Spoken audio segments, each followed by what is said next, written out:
வணக்கம். விஸ்வரூபம் எடுக்கும் கள்ளக்குறிச்சி விஷச்சாராய விவகாரம் உயிரிழப்பு 49 உயர்ந்த நிலையில் இன்று நீதிமன்றத்தில் விசாரணை. மேலும் காஷ்மீரில் யோகா நிகழ்ச்சியில் பங்கேற்றுள்ள பிரதமர் T20 உலகக்கோப்பை சூப்பர் 8 சுற்றில் இந்தியா வெற்றி என உள்ளூர் முதல் உலகம் வரையிலான பல்வேறு நிகழ்வுகளை நிமிடச் செய்திகளாக பார்க்கலாம். கள்ளக்குறிச்சி மாவட்டத்தில் விஷச்சாராயம் அருந்தி உயிரிழந்தோர் எண்ணிக்கை 49 உயர்ந்துள்ளது.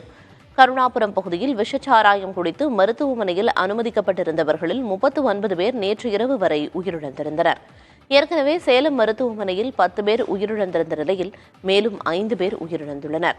இதனால் மொத்த உயிரிழப்பு 49 அதிகரித்துள்ளது. சேலத்தை தவிர கள்ளக்குறிச்சி அரசு மருத்துவமனையில் 27 பேரும், முண்டியம்பாக்கம் மருத்துவமனையில் 4 பேரும், புதுச்சேரி ஜிப்மரில் 3 பேரும் உயிரிழந்துள்ளதாக தெரிவிக்கப்பட்டுள்ளது. 90க்கும் மேற்பட்டோர் மருத்துவமனையில் சிகிச்சை பெற்று வருகின்றனர்.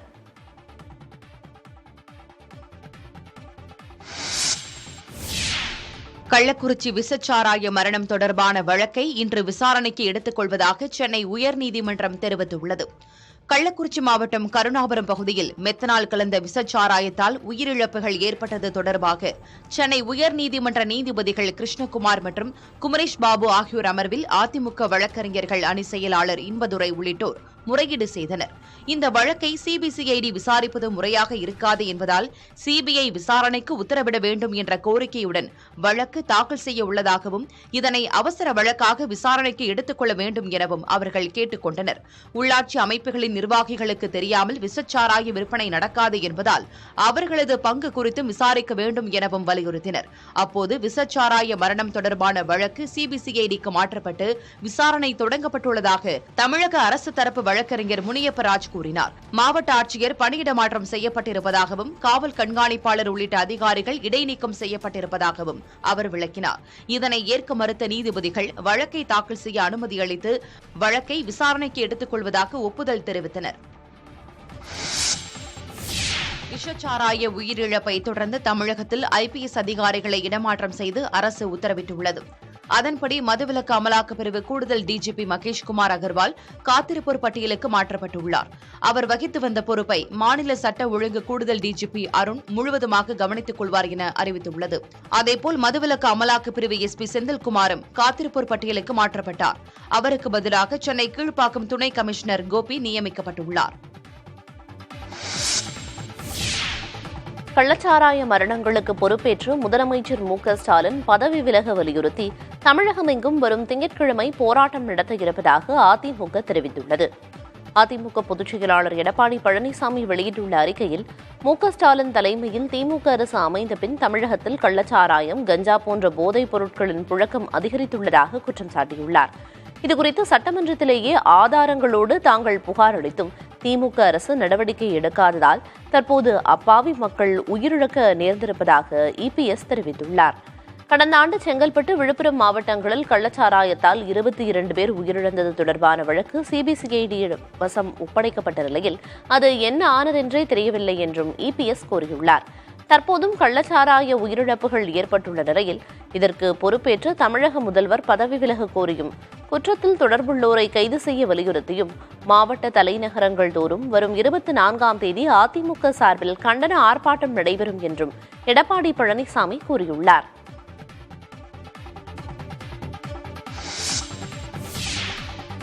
கள்ளக்குறிச்சி விசச்சாராய மரணங்கள் தொடர்பாக சிபிஐ விசாரணை கோரி மத்திய உள்துறை அமைச்சர் அமித்ஷாவுக்கு தமிழக பாஜக தலைவர் அண்ணாமலை கடிதம் எழுதியுள்ளார். தனது கடிதத்தில் அவர் கடந்த ஆண்டு விழுப்புரம் மாவட்டம் மரக்காணத்திலும் செங்கல்பட்டிலும் 23 நபர்கள் கள்ளச்சாராயத்திற்கு பலியானதாக கூறியுள்ளார். திமுகவின் திறனற்ற நிர்வாகத்தால் கடந்த 2 ஆண்டுகளில் 60க்கும் மேற்பட்ட உயிர்களை தமிழ்நாடு இழந்துள்ளதாக அவர் தெரிவித்திருக்கிறார்.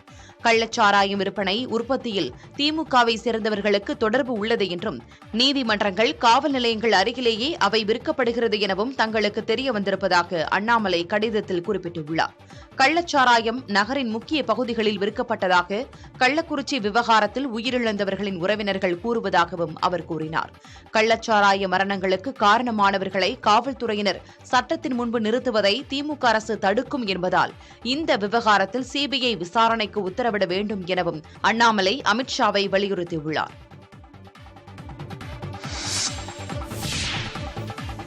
கள்ளக்குறிச்சியில் விஷச்சாராய மரணங்கள் தொடர்பாக கைது செய்யப்பட்டவர்களிடம் உயர் அதிகாரிகள் நேரில் விசாரணை நடத்தினர். மெத்தனால் கலந்த விஷச்சாராயம் விற்பனை செய்ததாக 4 பேர் கைது செய்யப்பட்ட நிலையில் அவர்களிடம் கள்ளக்குறிச்சி காவல் நிலையத்தில் வைத்து விசாரணை நடைபெற்று வருகிறது. ஏடிஜிபி மகேஷ்குமார் அகர்வால் இன்று காலை விசாரணை நடத்திய நிலையில் சிபிசிஐடி விசாரணை அதிகாரியான கோமதியும் நேரில் விசாரணை மேற்கொண்டார். அதனைத் தொடர்ந்து வடக்கு மண்டல ஐஜி நரேந்திர நாயரும் கைதானவர்களிடம் நேரில் விசாரித்தார். இதனிடையே விஷச்சாராய மரணங்களால் மாவட்டம் முழுவதும் பதற்றமான சூழல் நிலவி வருவதால் முன்னெச்சரிக்கை நடவடிக்கையாக 2000 காவலர்கள் குவிக்கப்பட்டுள்ளனர். சர்வதேச யோகா தினத்தை ஒட்டி காஷ்மீரில் நடைபெறும் யோகா நிகழ்ச்சியில் பிரதமர் நரேந்திர மோடி பங்கேற்க உள்ளார். ஸ்ரீநகரில் மிகப்பெரிய யோகா நிகழ்ச்சி இன்று நடைபெறுகிறது. இதற்கான ஏற்பாடுகள் தீவிரமாக செய்யப்பட்டு வருகின்றன. பிரதமர் வருகையை ஒட்டி அங்கு பலத்த பாதுகாப்பு ஏற்பாடுகள் செய்யப்பட்டுள்ளன. யோகா நிகழ்ச்சியில் பங்கேற்கும் பிரதமர் அதன் பிறகு மக்கள் மத்தியில் உரையாற்றுவார் என்றும் எதிர்பார்க்கப்படுகிறது. முன்னதாக ஜம்மு காஷ்மீருக்கு மக்களவைத் தேர்தல் முடிவுகளுக்கு பிறகு 2 நாட்கள் பயணமாக பிரதமர் மோடி நேற்று சென்றார். ஸ்ரீநகரில் 1500 கோடி ரூபாய் மதிப்பிலான 84 வளர்ச்சி திட்டங்களுக்கு அவர் அடிக்கல் நாட்டி சிறப்புரையாற்றியிருந்தார். டெல்லி முதலமைச்சர் அரவிந்த் கெஜ்ரிவாலுக்கு டெல்லி நீதிமன்றம் பிணை வழங்கி உத்தரவிட்டுள்ளது. மதுபான கொள்கை முறைகேட்டு வழக்கில் டெல்லி முதலமைச்சர் அரவிந்த் கெஜ்ரிவாலை அமலாக்கத்துறை கைது செய்திருந்தது. இதையடுத்து திகார் சிறையில் அடைக்கப்பட்ட அவர் பலமுறை விண்ணப்பித்தும் பிணை கிடைக்காத நிலையில் தற்போது அவருக்கு சாதகமாக நீதிமன்றம் உத்தரவிட்டுள்ளது. முன்னதாக கெஜ்ரிவாலுக்கு பிணை உத்தரவை 48 மணி நேரத்திற்கு நிறுத்தி வைக்க வேண்டும் என்ற அமலாக்கத்துறையின் வாதத்தை நீதிபதி நியாய் பிந்து நிராகரித்தார். இந்நிலையில் கெஜ்ரிவால் எக்ஸ் சமூக வலைதளத்தில் வாய்மை வென்றது என கூறி பதிவிட்டுள்ளார். மார்ச் 28ஆம் தேதி முதல் சிறையில் இருக்கும் கெஜ்ரிவால் இடையில் சில நாட்கள் மட்டும் தேர்தல் பரப்புரைக்காக வெளியே வந்திருந்தார். இதற்கு எதிர்ப்பு தெரிவித்து டெல்லி உயர்நீதிமன்றத்தை அமலாக்கத்துறை இன்று நாடவுள்ளது.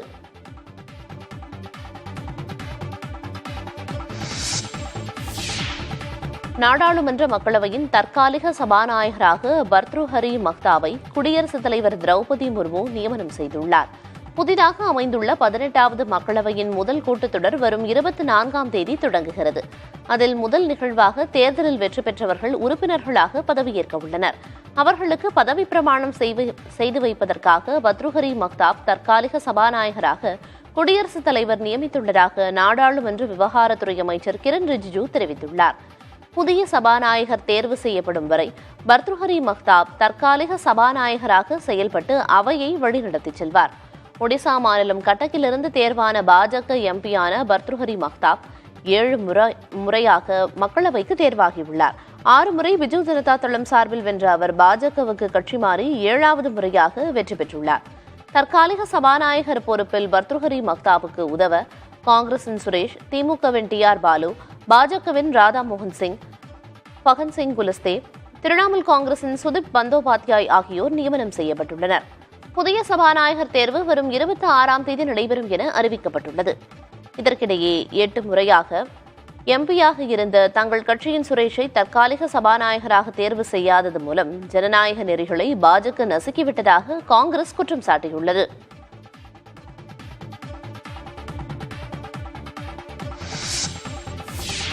பிரதமர் மோடி சென்ற வாகனத்தின் மீது காலணி வீசப்பட்டதற்கு காங்கிரஸ் மூத்த தலைவர் ராகுல் காந்தி கண்டனம் தெரிவித்துள்ளார்.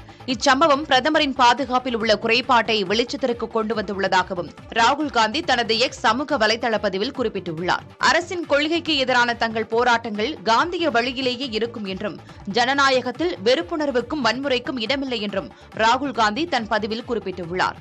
பிரதமர் மோடி தனது தொகுதியான வாரணாசியில் காரில் சென்று கொண்டிருக்கும் போது எங்கிருந்தோ ஒரு காலனி பறந்து வந்து விழுந்தது.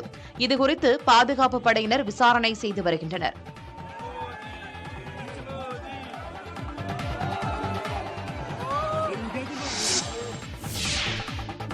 உலகக்கோப்பை கிரிக்கெட் தொடரின் சூப்பர் 8 சுற்றில் ஆப்கானிஸ்தான் அணியை 47 ரன்கள் வித்தியாசத்தில் இந்தியா வீழ்த்தியது. பார்படாஸ் மைதானத்தில் நடைபெற்ற போட்டியில் டாஸ் வென்று இந்தியா பேட்டிங்கை தேர்வு செய்தது. தொடக்கத்தில் சற்று தடுமாற்றத்தை சந்தித்தாலும் சூரியகுமார், ஹர்திக் பாண்டியா ஆகியோர் சிறப்பாக விளையாடி ரன்களை உயர்த்தினர். 20 ஓவர்கள் முடிவில் இந்தியா 8 விக்கெட்டுகள் இழப்பிற்கு 181 ரன்கள் குவித்தது. அதிகபட்சமாக சூரியகுமார் 53 மற்றும் ஹர்திக் 32 ரன்கள் சேர்த்தனர். 182 என்ற இலக்குடன் களமிறங்கிய ஆப்கானிஸ்தான் அணி இந்திய பந்து வீச்சை சமாளிக்க முடியாமல் விக்கெட்டுகளை இழந்தது. 20 ஓவர்கள் முடிவில் அனைத்து விக்கெட்டுகளையும் இழந்த அந்த அணி 134 ரன்கள் மட்டுமே எடுத்தது. இந்தியா சார்பில் அஷ்தீப் சிங், பும்ரா ஆகியோர் தலா 3 விக்கெட்டுகளும், குல்தீப் 2 விக்கெட்டுகளும் வீழ்த்தினர். இதன் மூலமாக 47 ரன்கள் வித்தியாசத்தில் வெற்றி பெற்ற இந்தியா சூப்பர் 8 சுற்றில் தனது முதல் வெற்றியை பதிவு செய்திருக்கிறது. தேசிய தேர்வு முகமையின் செயல்பாடு குறித்து ஆய்வு நடத்த உயர்மட்ட குழு அமைக்கப்படும் என்றும் தேவைப்பட்டால் நடவடிக்கை எடுக்கப்படும் எனவும் மத்திய கல்வித்துறை அமைச்சர் தர்மேந்திர பிரதான் தெரிவித்திருக்கிறார். நீட் உள்ளிட்ட தேர்வுகளில் முறைகேடு குற்றச்சாட்டுகள் நாடெங்கும் பேசுபொருளாகி இருக்கும் நிலையில் மத்திய கல்வித்துறை அமைச்சர் தர்மேந்திர பிரதான் டெல்லியில் செய்தியாளர்களை சந்தித்தார். அப்போது பேசிய அவர், நாடு முழுக்க நடைபெறும் தேர்வில் ஏதோ சில இடங்களில் தவறுகள் நடைபெறுவதாகவும் இதன் விளைவுகள் தேர்வுகளில் வெற்றி பெறும் லட்சக்கணக்கான மாணவர்களை பாதிக்காது என்றும் தெரிவித்தார். இந்த விவகாரத்தை கட்சிகள் அரசியலாக்குவது தவறு என்றும் அமைச்சர் கூறினார். எனினும் முறைகேட்டில் ஈடுபட்டவர்கள் அனைவர் மீதும் கடும் நடவடிக்கை எடுக்கப்படும் என்றும் அமைச்சர் தர்மேந்திர பிரதான் உறுதியளித்தார். தேசிய தேர்வு முகமையின் செயல்பாடு குறித்து ஆய்வு நடத்த உயர்மட்ட குழு அமைக்கப்படும் என்றும் தேவைப்பட்டால் தேசிய தேர்வு முகமை மீது நடவடிக்கை எடுக்கப்படும் என்றும் தர்மேந்திர பிரதான் தெரிவித்தார். நீட் தேர்வு விவகாரத்தில் குற்றம் செய்தவர்கள் யாராக இருந்தாலும் தப்ப முடியாது என்றும் அவர் கூறினார். நீட் தேர்வு வினாத்தாள் டெலிகிராம் செயலியில் கசிந்ததாக சொல்லப்படும் சம்பவம் தொடர்பாக சைபர் கிரைம் காவல்துறை விசாரிக்கும் என்றும் மத்திய கல்வித்துறை அமைச்சர் விளக்கம் அளித்தார். இதனிடையே நெட் தேர்வு ரத்து செய்யப்பட்டது தொடர்பாக சிபிஐ வழக்கு பதிவு செய்திருக்கிறது. நீட் தேர்வு தொடர்பாக நாடு முழுவதும் உயர்நீதிமன்றங்களில் தொடரப்பட்ட மனுக்கள் மீதான விசாரணையை நிறுத்தி வைக்க உச்சநீதிமன்றம் உத்தரவிட்டுள்ளது. நடப்பாண்டு நடந்து முடிந்த நீட் தேர்வில் முறைகேடு நடந்துள்ளதாக கூறி உச்சநீதிமன்றத்தில் தொடர்ந்து மனுக்கள் தாக்கல் செய்யப்பட்டு வருகின்றன. இந்நிலையில் நாடு முழுவதும் உள்ள பல்வேறு உயர்நீதிமன்றங்களில் நீட் தேர்வு தொடர்பாக தாக்கல் செய்யப்பட்ட மனுக்களை உச்சநீதிமன்றத்திற்கு மாற்றக் கோரியும் அதன் விசாரணையை நிறுத்தி வைக்க கோரியும் தேசிய தேர்வு முகமை தொடர்ந்த வழக்கு உச்சநீதிமன்றத்தில் விசாரணைக்கு வந்தது. அப்போது அனைத்து எதிர்மனுதாரர்களுக்கும் நோட்டீஸ் பிறப்பித்த நீதிமன்றம் உயர்நீதிமன்றங்களில் நீட் தொடர்பாக தாக்கல் செய்யப்பட்டுள்ள அனைத்து மனுக்கள் மீதான விசாரணையையும் நிறுத்தி வைக்க உத்தரவிட்டது. மேலும் இந்த வழக்குகளும் வரும் ஜூலை 8ஆம் தேதி மற்ற வழக்குகளோடு சேர்த்து விசாரிக்கப்படும் என்றும் அறிவித்தது. இதனிடையே நீட் தேர்வு வினாத்தாள் வழங்குவதில் தாமதம் ஏற்பட்டதாக கூறி சில மாணவர்கள் தாக்கல் செய்த வழக்கை விசாரித்த உச்சநீதிமன்றம் இதுகுறித்து தேசிய தேர்வு முகமை, மத்திய அரசு ஆகியவை பதிலளிக்க நோட்டீஸ் பிறப்பித்து வழக்கு விசாரணையை ஜூலை 8ஆம் தேதிக்கு ஒத்திவைத்தது. அதே சமயம் கலந்தாய்வை நடத்துவதற்கும் தடை விதிக்க முடியாது என்றும் கூறியது. தேர்தல் முடிவுகள் மற்றும் நீட் தேர்வு சர்ச்சையாலும் பிரதமர் நரேந்திர மோடி மனதளவில் பாதிக்கப்பட்டிருப்பதாக காங்கிரஸ் நாடாளுமன்ற உறுப்பினர் ராகுல் காந்தி விமர்சித்துள்ளார். டெல்லியில் ராகுல் காந்தி செய்தியாளர்களை சந்தித்தார். அப்போது நீட் தேர்வு குளறுபடிகளை தொடர்ந்து யுஜிசி நெட் தேர்வுகளின் வினாத்தாள் கசிவு ஏற்பட்டது கண்டுபிடிக்கப்பட்டதால் தான் தற்போது ரத்து செய்யப்பட்டிருப்பதாக தெரிவித்தார். All our institutions have been captured. Our vice chancellors are placed not based on merit, but because they belong to a particular organization. And this organization and the BJP have penetrated our education system and destroyed it. What was done by Mr. Narendra Modi to the economy with demonetization has now been done to the education system. Youngsters, I want you to know that the reason this is happening and the reason you're suffering is because an independent, objective education system has been demolished and it has been replaced by an education system that is captured by the BJP, captured by their parent organization. And until this capture is released, you are going to suffer. You are going to see cancellations of your exams. You are going to see paper leaks again and again and again. கள்ளக்குறிச்சியில் விஷச்சாராயத்தால் பாதிக்கப்பட்டு மருத்துவமனையில் சிகிச்சை பெற்று வருபவர்களை தமிழக வெற்றிக் கழகத்தின் தலைவரும் நடிகருமான விஜய் நேரில் சந்தித்து ஆறுதல் தெரிவித்தார். கள்ளக்குறிச்சியில் விஷச்சாராயத்தால் பாதிக்கப்பட்டு மருத்துவமனையில் சிகிச்சை பெற்று வருவோரை தமிழக வெற்றிக் கழகத்தின் தலைவர் விஜய் நேரில் சந்தித்து ஆறுதல் தெரிவித்தார். அப்போது பாதிக்கப்பட்ட நபரின் உறவினரான பெண் ஒருவர் விஜயின் காலில் விழ முயன்றார். அவரை தடுத்த விஜய் அவருக்கு ஆறுதல் தெரிவித்தார். மேலும் பாதிக்கப்பட்ட மக்களுக்கு உதவுமாறு தனது கட்சியின் மாவட்ட செயலாளருக்கு விஜய் அறிவுறுத்தியுள்ளார். முன்னதாக இந்த கள்ளச்சாராய மரணங்கள் அரசு நிர்வாகத்தின் அலட்சியத்தையே காட்டுவதாக அவர் அறிக்கை வெளியிட்டிருந்தது குறிப்பிடத்தக்கது.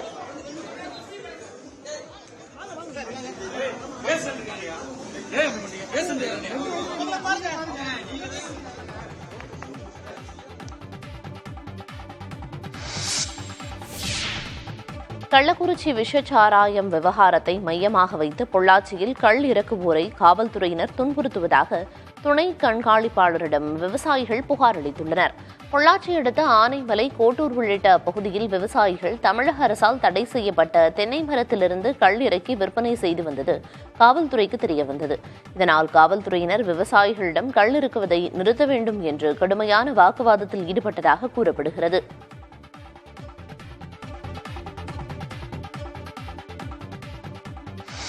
நாங்கள் 2009 தமிழ்நாட்டுக்கு கல்லுக்கு அனுமதி வேணும்னு நாங்கள் போராடிட்டு இருக்கிறோம். அண்டை நாடுகளில் பக்கத்தில் இருக்கிற மாநிலங்களில் பார்த்தீங்கன்னா எல்லா மாநிலத்திலையும் கல்லுக்கு அனுமதி இருக்குது. தமிழக அரசு மட்டும் கல்லுக்கு அனுமதியை மறுத்து இருக்குது. அதாவது பூரண மதுவிலக்கு வேணும்னா ஃபஸ்ட்டு தமிழக அரசு மதுக்கடையை மூடணும். அதுக்கப்புறம் தான் விவசாயிகிட்ட பேசவே செய்யணும் கல்லு கட்ட வேண்டான்னு சொல்லி. கள்ளக்குறிச்சி விஷச்சாராய சம்பவத்திற்கு தார்மீக பொறுப்பேற்று முதலமைச்சர் மு.க.ஸ்டாலின் தனது பதவியை ராஜினாமா செய்ய வேண்டும் என புதிய தமிழகம் கட்சித் தலைவர் கிருஷ்ணசாமி வலியுறுத்தியுள்ளார்.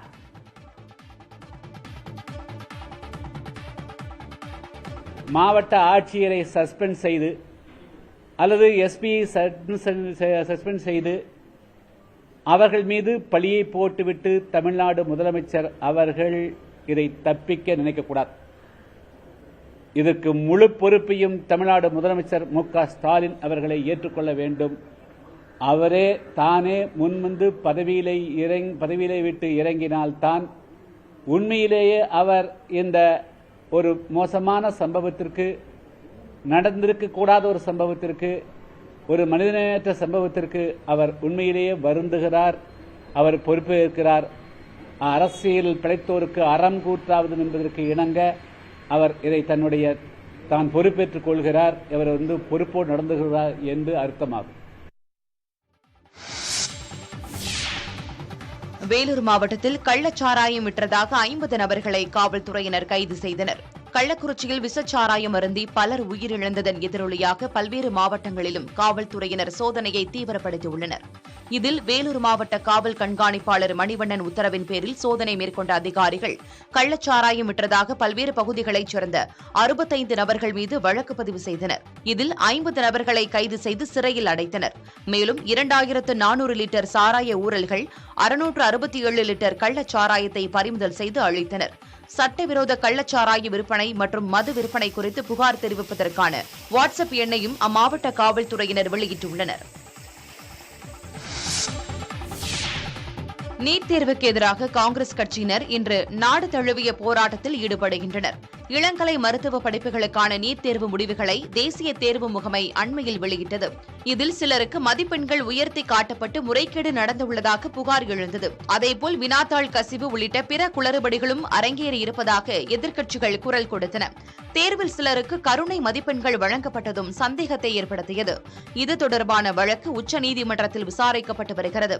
இந்நிலையில் நீட் தேர்வு முறைகேடுகள் தேர்வு செயல்முறையின் நம்பகத்தன்மையை குலைப்பதுடன் மாணவர்களின் எதிர்காலத்தையும் பாதிப்பதாக குறிப்பிட்ட காங்கிரஸ் கட்சி முறைகேடுகளை கண்டித்து இன்று நாடு முழுவதும் போராட்டம் நடத்துகிறது. இதில் காங்கிரஸ் கட்சியின் முக்கிய தலைவர்கள் மற்றும் நிர்வாகிகள் பங்கேற்பார்கள் என எதிர்பார்க்கப்படுகிறது. கடும் வெப்பம் காரணமாக உயிரிழந்த ஹஜ் பயணியரின் எண்ணிக்கை 900க்கும் அதிகமாக உயர்ந்துள்ளது. அதில் 80க்கும் மேற்பட்டோர் இந்தியர்கள் என்ற தகவலும் கவலையடைய செய்திருக்கிறது.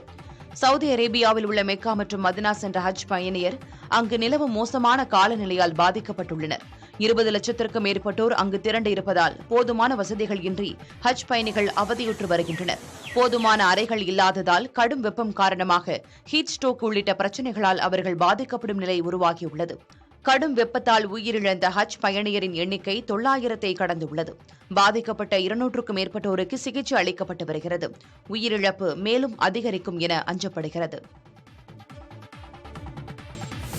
டெல்லியில் தற்போது பகல் நேரங்களில் அதிகபட்சமாக 110 டிகிரி ஃபாரன்ஹீட் வரையும், இரவு நேரங்களில் 95 டிகிரி ஃபாரன்ஹீட் வரையும் வெப்பநிலை வாட்டி வதைத்து வருகிறது.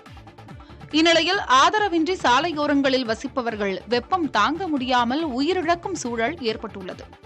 கடந்த 2 நாட்களில் சாலையோரங்களில் உயிரிழந்த நிலையில் 50 உடல்கள் மீட்கப்பட்டுள்ளதாக டெல்லி காவல்துறை தெரிவித்துள்ளது.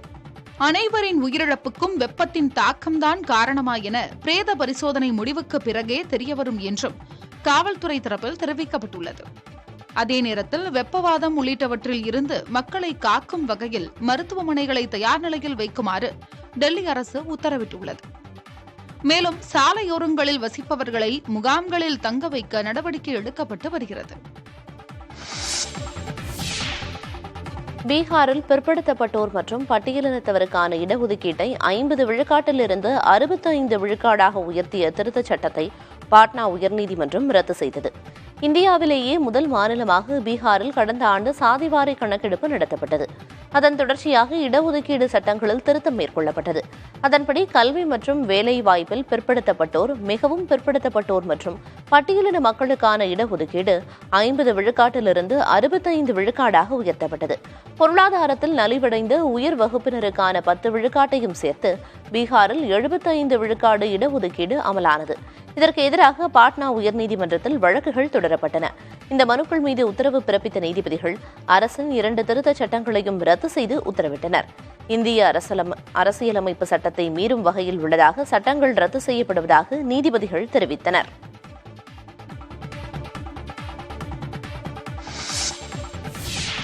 கர்நாடகாவில் பெட்ரோல் டீசல் விலை உயர்வை கண்டித்து சைக்கிள் பேரணி நடத்திய பாஜகவினர் கைது செய்யப்பட்டனர். கர்நாடக மாநிலத்தில் பெட்ரோல் விலை லிட்டருக்கு 3 ரூபாயும் டீசல் விலை லிட்டருக்கு 3 ரூபாய் 2 காசுகளும் உயர்த்தப்பட்டன.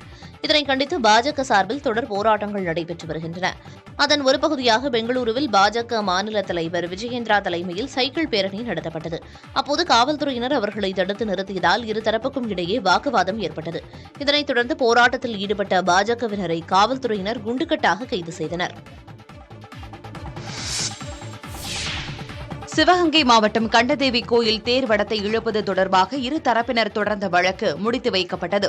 சிவகங்கை மாவட்டம் தேவக்கோட்டை கண்டதேவி கிராமத்தில் குங்கும காளியம்மன் கோயில் அமைந்திருக்கிறது. அந்த கோயிலின் வடங்களை பிடித்து தேர் இழுக்கும் உரிமையை தங்களுக்கு வழங்க உத்தரவிட வேண்டும் என இரு தரப்பினர் உயர்நீதிமன்ற மதுரை கிளையில் மனு தாக்கல் செய்தனர். இந்த வழக்குகள் நீதிபதி சரவணன் முன்பாக விசாரணைக்கு வந்தது. தேரில் உள்ள 4 வடங்களில் 2 வடங்களை இழுக்கும் குழுக்களிடையே பிரச்சினை இருப்பதாக அரசு தரப்பில் விளக்கப்பட்டது. பிரச்சினைக்குரிய 2 வடங்களையும் கோயில் தேவஸ்தானம் பொறுப்பில் ஒப்படைத்து விடலாம் என தெரிவிக்கப்பட்டது. இதை பதிவு செய்து கொண்ட நீதிபதி பிரச்சினை இருக்கும் 2 வடங்களையும் தேவஸ்தானம் தனது பொறுப்பில் எடுத்துக்கொள்ள உத்தரவிட்டு வழக்கை முடித்து வைத்தார். கள்ளக்குறிச்சி மாவட்டத்தில் விஷச்சாராயம் குடித்து 39 நபர்கள் பரிதாபமாக உயிரிழந்ததன் எதிரொலியாக தேனியில் செயல்பட்டு வரும் தனியார் சர்க்கரை ஆலையில் மதுவிலக்கு காவல்துறையினர் அதிரடி ஆய்வு மேற்கொண்டனர். கள்ளக்குறிச்சியில் விஷச்சாராயம் அருந்தி 35க்கும் மேற்பட்டோர் பரிதாபமாக உயிரிழந்தனர். இந்த சம்பவம் நாடு முழுவதும் மிகப்பெரிய அதிர்வலைகளை ஏற்படுத்திய நிலையில் விஷச்சாராயம் தயாரிக்க பயன்படுத்தப்படும் எத்தனால் மற்றும் மெத்தனால் ஆகியவற்றின் பயன்பாடு குறித்து ஆய்வு செய்ய தமிழக அரசு உத்தரவு பிறப்பித்தது. அதன்படி தேனி மதுவிலக்கு காவல்துறையினர் பெரியகுளம் அருகே உள்ள வைகை அணையில் இயங்கி வரும் தனியார் சர்க்கரை ஆலையில் சோதனை நடத்தினர். இதில் கரும்பிலிருந்து தயாரிக்கப்படும் எத்தனால் எனும் ரசாயன கலவையின் அளவு குறித்தும் தனியார் நிறுவனங்களுக்கு எந்த அளவில் விற்பனைக்காக அனுப்பி வைக்கப்படுகிறது என்பது குறித்தும் ஆய்வு செய்தனர்.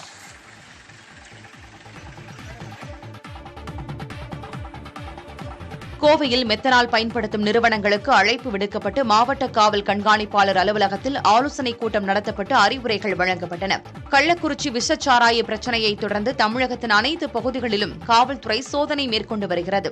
அதன்படி கோவையில் மெத்தனால் வேதிப்பொருட்கள் பயன்படுத்தும் தொழிற்சாலை மற்றும் நிறுவனங்களை சார்ந்தவர்களை மாவட்ட காவல் அலுவலகத்திற்கு வரவழைத்து காவல் கண்காணிப்பாளர் பத்ரி நாராயணன் கலந்துரையாடினார்.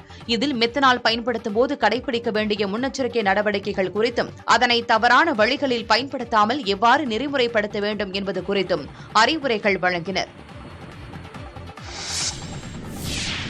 கிருஷ்ணகிரி மாவட்டம் போச்சமல்லி அருகே கே மோட்டூர் கிராமத்தில் 25க்கும் மேற்பட்டோர் காய்ச்சலால் பாதிக்கப்பட்டுள்ளனர். சுகாதாரமற்ற குடிநீர் வழங்கப்பட்டதே இதற்கு காரணம் என கிராம மக்கள் குற்றஞ்சாட்டியுள்ளனர். கே மோட்டூர் கிராமத்தில் 30,000 லிட்டர் கொள்ளளவு கொண்ட மேல்நிலை நீர்த்தேக்க தொட்டி அமைந்திருக்கிறது. அப்பகுதியில் கடந்த 4 நாட்களாக விநியோகம் செய்யப்பட்ட குடிநீர் பச்சை நிறமாக வந்ததாக கூறப்படுகிறது. தற்போது அவ்வூரைச் சேர்ந்த சகாதேவன், முத்துலட்சுமி, பூங்கொடி என 25க்கும் மேற்பட்டோர் வாந்தி மற்றும் காய்ச்சலால் பாதிக்கப்பட்டுள்ளனர். இந்த சூழலில் கிராம மக்கள் ஆழ்துளை கிணற்று நீரை பயன்படுத்துமாறு ஊராட்சி நிர்வாகம் சார்பில் அறிவுறுத்தப்பட்டிருக்கிறது. கிராமத்தில் மருத்துவ குழு அமைக்க நடவடிக்கை எடுப்பதாக மருத்துவர் ராஜ்குமார் தெரிவித்தார். தென் அமெரிக்க நாடான எல் சால்வடாரில் உள்ள கடற்கரை ஒன்றில் நூற்றுக்கணக்கான டன் பிளாஸ்டிக் குப்பைகள் கரை ஒதுங்கின. எல் சால்வடார் நாட்டில் சில நாட்களாக கனமழை பெய்து வருகிறது. இதனால் ஆறுகளில் வெள்ளப்பெருக்கு ஏற்பட்டு குப்பைகள் கடலில் கலந்தன. இந்த நிலையில் சால்வடாரின் கடற்கரையில் டன் கணக்கில் பிளாஸ்டிக் குப்பைகள் கரை ஒதுங்கின. இதனால் அப்பகுதியில் கடும் சுற்றுச்சூழல் பாதிப்பு ஏற்பட்டுள்ளது.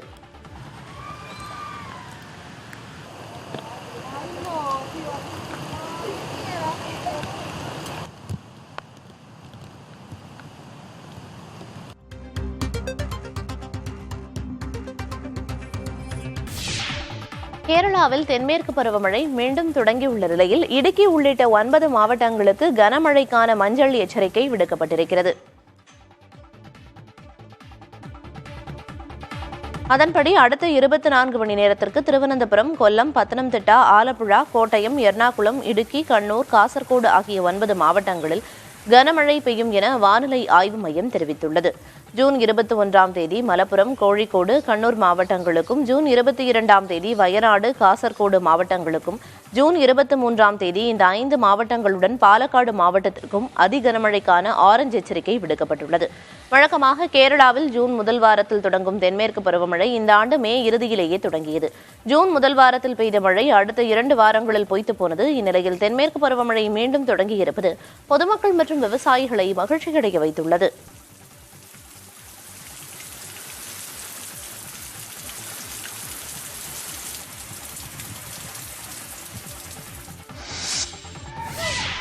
கர்நாடக மாநிலம் பெல்லாரி மாவட்டத்தில் ஊருக்குள் 3 கரடிகள் புகுந்ததால் பொதுமக்கள் அச்சமடைந்தனர்.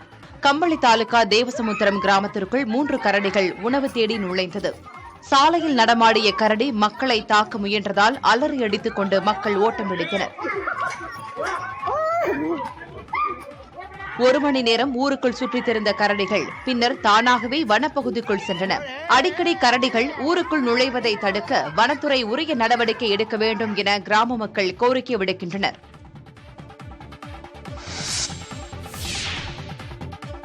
தேனி மாவட்டம் பெரியகுளம் அருகே உள்ள மஞ்சளாறு அணை 55 அடியை எட்டியுள்ளதால் ஆற்றங்கரையோர கிராம மக்களுக்கு 3ஆம் கட்ட வெள்ள அபாய எச்சரிக்கை விடுக்கப்பட்டுள்ளது. மேலும் அணையிலிருந்து 2 மதகுகள் வழியாக 94 கன அடி உபரி நீரை திறந்துவிட்டு பொதுப்பணித்துறையினர் நடவடிக்கை மேற்கொண்டனர். கடந்த சில நாட்களாக பெய்த மழையால் அணையின் நீர்மட்டம் 42 அடியிலிருந்து படிப்படியாக உயரத் தொடங்கியது. தற்போது அணை அதன் முழு கொள்ளளவை எட்ட உள்ள நிலையில் தேவதானப்பட்டி, கெங்குவார்பட்டி, தும்மலப்பட்டி உள்ளிட்ட கிராமங்களுக்கு 3ஆம் கட்ட வெள்ள அபாய எச்சரிக்கை விடுக்கப்பட்டது. அணையின் நீர் இருப்பு 435.32 மில்லியன் கன அடியாக உள்ளது. இந்நிலையில் அணையிலிருந்து மேலும் கூடுதலாக உபரிநீர் திறக்க வாய்ப்புள்ளதாக அதிகாரிகள் தெரிவித்துள்ளனர்.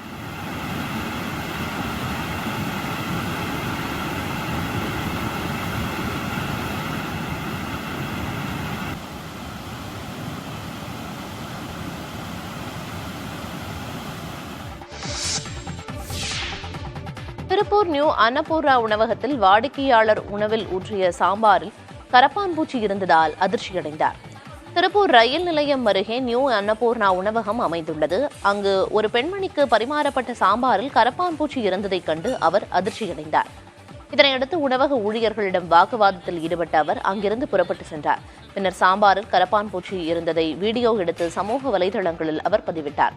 உடனடியாக உணவு பாதுகாப்புத்துறை அதிகாரிகள் அனைத்து உணவகங்களிலும் ஆய்வு செய்து நடவடிக்கை எடுக்க வேண்டும் என கோரிக்கை எழுந்துள்ளது.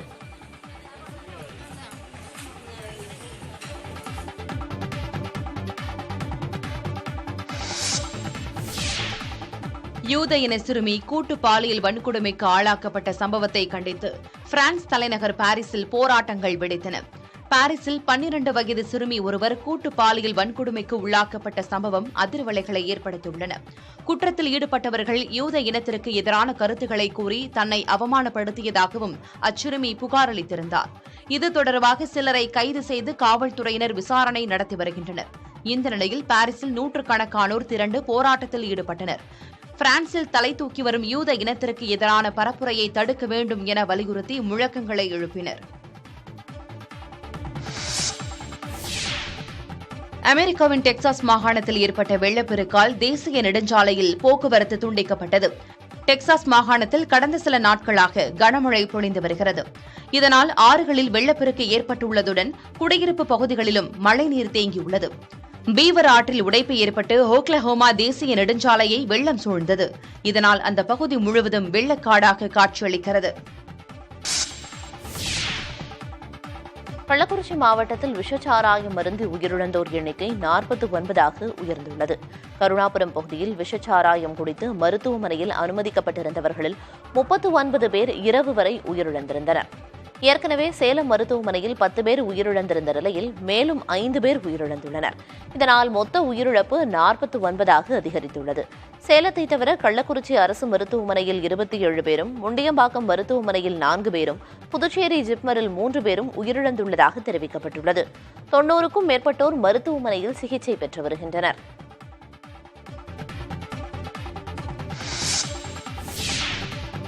விஷச்சாராயம் குடித்து சிகிச்சை பெற்று வருவோரில் 30 பேரின் நிலை கவலைக்கிடமாக உள்ளதாக கள்ளக்குறிச்சி மாவட்ட ஆட்சியர் பிரசாந்த் தெரிவித்துள்ளார். சிறந்த மருத்துவர்களை கொண்டு உயர்தர சிகிச்சை கொடுத்து வருவதாக குறிப்பிட்ட அவர், பாதிக்கப்பட்டவர்களுக்கு தேவையான உதவிகள் செய்யப்படும் என உறுதியளித்தார்.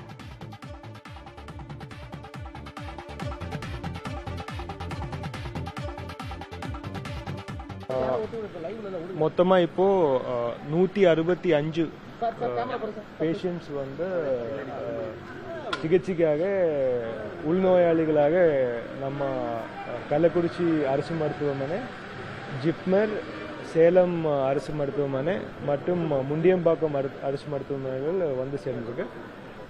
எல்லாருமே இங்கே கள்ளக்குறிச்சியில் தான் ரெஃபர் பண்ணி மற்ற மருத்துவமனைகளும் போய் சேர்ந்துருக்காங்க. அந்த 165 நபர்களில் 47 நபர்கள் இதுவரைக்கும் இறந்திருக்காங்க. 118 பேர் இப்போவுமே சிகிச்சை பெற்றுக்கொண்டு இருக்கிறாங்க. அதிலுமே கிட்டத்தட்ட ஒரு 50-60 patients are very very good. ஒரு 5-6 பேஷண்ட்ஸ் வந்து கொஞ்சம் இதாக இருக்கு. There are 30 patients that we are categorizing as critical in various medical colleges. So அதுதான் இப்போ இருக்கிற நிலைமை. மருத்துவர்கள் எல்லாருமே ஸ்பெஷல் டீம்ஸ் ஆஃப் டாக்டர்ஸ் போட்டு 24 hours மருத்துவர்கள் மற்றும் செவிலியர்களோட முழு கண்காணிப்பில் அனைத்து பேஷண்ட்ஸும் இருக்கிறாங்க. மாண்பு முதலமைச்சர் என்ன உத்தரவு கொடுத்துருக்காங்கன்னா, அனைத்து ஃபேமிலிஸ், இறப்பான ஃபேமிலிஸும் மற்ற ஃபேமிலிஸ்லுமே போய் சர்வே எடுத்து அந்த ஃபேமிலிஸ் யார் யார் இருக்காங்க, அவங்களோட பொருளாதார சூழ்நிலை எப்படி இருக்கு, எஜுகேஷன் ஸ்டேட்டஸ் எப்படி இருக்கு, வேற ஏதாவது சப்போர்ட் இருக்கா, லோன் இருக்கா, ஏதாவது உதவிகள் செய்ய முடியுமா, அந்த மாதிரி எந்த திட்டத்தின் கீழே அவங்களுக்கு உதவி செய்ய முடியும், அனைத்து திட்டங்கள் கீழேயும் எந்தெந்த திட்டங்கள் எலிஜிபிளாக இருக்காங்களோ அந்த அனைத்து திட்டங்கள் கீழேயும் அவங்களுக்கு உதவி செய்யறதுக்கு அரசாங்கம் தயாராக இருக்கு.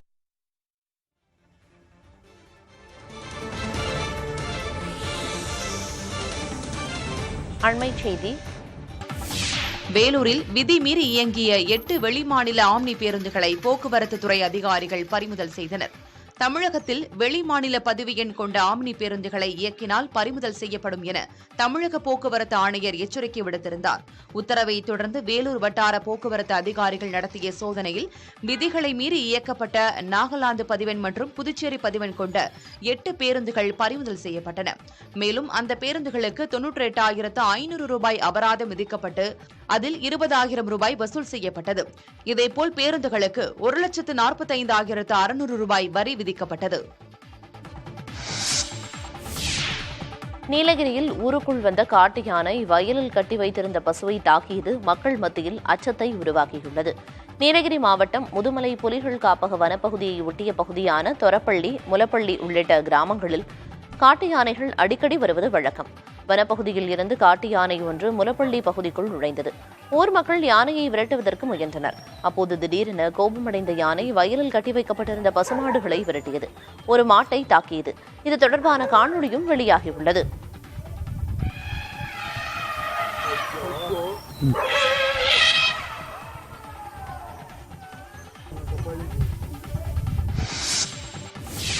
தஞ்சை மாவட்டம் பட்டுக்கோட்டையில் கஞ்சா விற்பனையில் ஈடுபட்ட 3 வடமாநில தொழிலாளர்களை காவல்துறையினர் கைது செய்தனர்.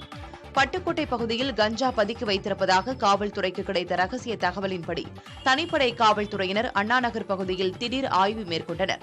அப்போது அந்த பகுதியில் தங்கியுள்ள வெளிமாநில தொழிலாளர்கள் மத்தியில் போதைப் பொருட்கள் அதிகமாக புழக்கத்தில் உள்ளதாக மக்கள் குற்றம் சாட்டி வந்தனர்.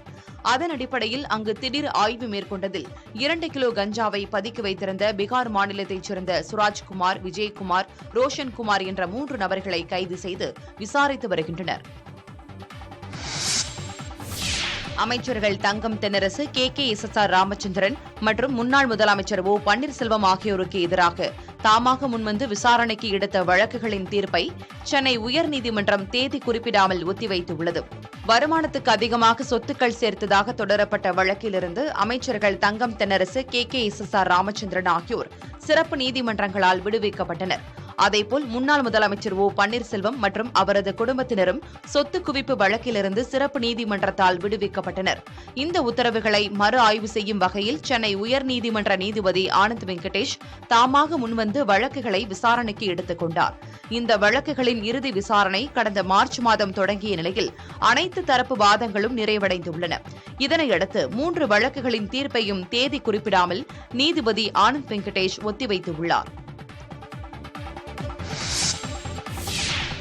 சிவகங்கை மாவட்டம் தேவக்கோட்டை அருகே 17 ஆண்டுகளுக்கு பிறகு கண்டதேவி கோயில் தேரோட்டம் சிறப்பாக நடைபெற்றது. கண்டதேவியில் அமைந்துள்ள சொர்ணமூர்த்தீஸ்வரர் கோயிலில் 1998ஆம் ஆண்டு இருதரப்பினருக்கிடையே ஏற்பட்ட பிரச்சினை காரணமாக தேரோட்டம் நிறுத்தப்பட்டது. இதனைத் தொடர்ந்து மாவட்ட நிர்வாகத்தின் கட்டுப்பாட்டின் கீழ் 2002ஆம் ஆண்டு முதல் 2006ஆம் ஆண்டு வரை காவல்துறை பாதுகாப்போடு நடைபெற்று வந்தது. அதன் பிறகு தேரோட்டம் பல ஆண்டுகளாக நடைபெறாமல் இருந்தது. இந்த சூழலில் 17 ஆண்டுகளுக்கு பிறகு உயர்நீதிமன்ற வழிகாட்டுதலின்படி தேரோட்டம் இன்று காலை நடைபெற்றது. இதில் காவல்துறையினரின் பலத்த பாதுகாப்புடன் அனைத்து தரப்பினரும் ஒற்றுமையாக தேரை வடம் பிடித்து இழுத்தனர்.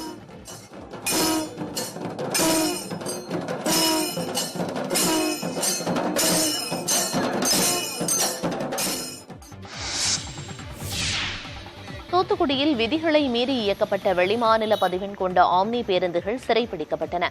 வெளிமாநில பதிவெண் கொண்ட ஆம்னி பேருந்துகள் மீதான நடவடிக்கையை தமிழக அரசு தீவிரப்படுத்தியுள்ளது. விதிகளை மீறி இயக்கப்படும் ஆம்னி பேருந்துகள் சிறைப்பிடிக்கப்படும் எனவும் அரசு தரப்பில் எச்சரிக்கை விடுக்கப்பட்டது. இந்நிலையில் தூத்துக்குடி மதுரை பைபாஸ் சாலையில் சோதனையில் ஈடுபட்ட வட்டார போக்குவரத்து அதிகாரிகள் திருச்செந்தூரிலிருந்து பெங்களூருவுக்கு பயணிகளை ஏற்றிச் சென்ற வெளிமாநில பதிவெண் கொண்ட 2 தனியார் ஆம்னி பேருந்துகளை மடக்கி சோதனையிட்டனர். ஆவணங்களை ஆய்வு செய்தபோது ஆம்னி பேருந்துகள் விதிகளை மீறி இயக்கியது கண்டறியப்பட்டது. இதனைத் தொடர்ந்து வெளிமாநில பதிவெண் கொண்ட 2 ஆம்னி பேருந்துகளும் சிறைப்பிடிக்கப்பட்டன. நடுவழியில் இறக்கிவிடப்பட்டதால் பயணிகள் வட்டார போக்குவரத்து அலுவலரிடம் கடும் வாக்குவாதத்தில் ஈடுபட்டனர். இதைத் தொடர்ந்து பயணிகள் அனைவருக்கும் மாற்று பேருந்து மூலம் அனுப்பி வைக்கப்பட்டனர்.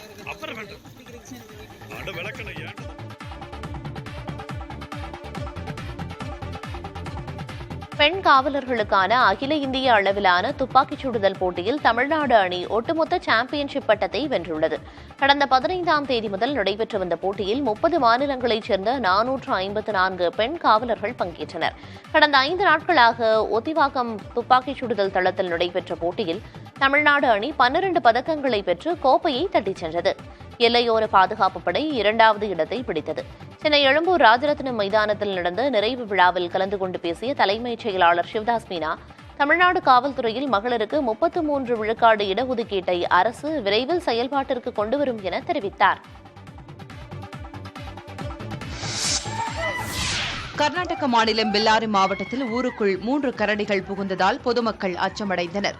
கம்பளி தாலுகா தேவசமுத்திரம் கிராமத்திற்குள் 3 கரடிகள் உணவு தேடி நுழைந்தது.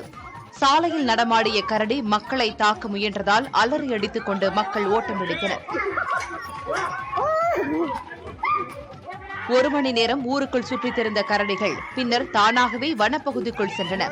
அடிக்கடி கரடிகள் ஊருக்குள் நுழைவதை தடுக்க வனத்துறை உரிய நடவடிக்கை எடுக்க வேண்டும் என கிராம மக்கள் கோரிக்கை விடுக்கின்றனர். ஐரோப்பிய நாடான இத்தாலியில் வரலாறு காணாத அளவிற்கு கடுமையான வெப்பநிலை நிலவியதால் பொதுமக்கள் பெரும் சிரமத்தை எதிர்கொண்டுள்ளனர். பழமையான சுற்றுலா நகரமான ரோமில் 39 டிகிரி செல்சியஸ் வரை வெப்பநிலை பதிவானது. இதனால் அங்கு வந்திருந்த சுற்றுலா பயணிகள் மற்றும் பொதுமக்கள் தண்ணீருக்காக நீண்ட வரிசையில் காத்திருந்து பெற்று சென்றனர். வெப்பத்திலிருந்து தப்பிக்க அங்கு அமைக்கப்பட்டுள்ள கூடாரங்களிலும் சுற்றுலா பயணிகள் முடங்கினர். வெப்பநிலை அதிகரிப்பால் கடுமையான வறட்சி ஏற்பட்டுள்ளதால் குடிநீர் விநியோகம் செய்வதில் தட்டுப்பாடு நிலவுகிறது. வரும் நாட்களில் வெப்பநிலை 40 டிகிரி செல்சியஸ் வரை பதிவாகும் என வானிலை ஆய்வு மையம் எச்சரித்துள்ளது. அதே நேரத்தில் வரவிருக்கும் நாட்களில் மழை பெய்யும் என கணிக்கப்பட்டுள்ளதால் வெப்பநிலை படிப்படியாக குறையும் என வானிலை ஆய்வாளர்கள் தெரிவிக்கின்றனர். மெக்சிகோவை தாக்கிய அல்பர்டோ புயலை தொடர்ந்து பொழிந்த மழையால் பல்வேறு பகுதிகள் கடும் சேதத்தை சந்தித்துள்ளன. தெற்கு மெக்சிகோவில் பொழிந்த கனமழையால் சாண்டா கடாரினா ஆற்றில் வெள்ளப்பெருக்கு ஏற்பட்டது. ஆற்றில் தண்ணீர் பெருக்கெடுத்து ஓடுவதால் காணும் இடமெல்லாம் வெள்ளக்காடாக காட்சியளிக்கிறது. வீடுகள், குடியிருப்புகள் என அனைத்து இடங்களையும் வெள்ள நீர் சூழ்ந்திருப்பதால் ஏராளமான பொதுமக்கள் கடும் அவதியடைந்துள்ளனர். மழை தொடர்பான விபத்துகளில் சிக்கி இதுவரை 4 நபர்கள் உயிரிழந்திருக்கும் நிலையில் பலர் காணாமல் போயுள்ளனர். சாலைகள், பாலங்களை வெள்ளம் அடித்துச் சென்றதால் போக்குவரத்து சேவை முடங்கியது.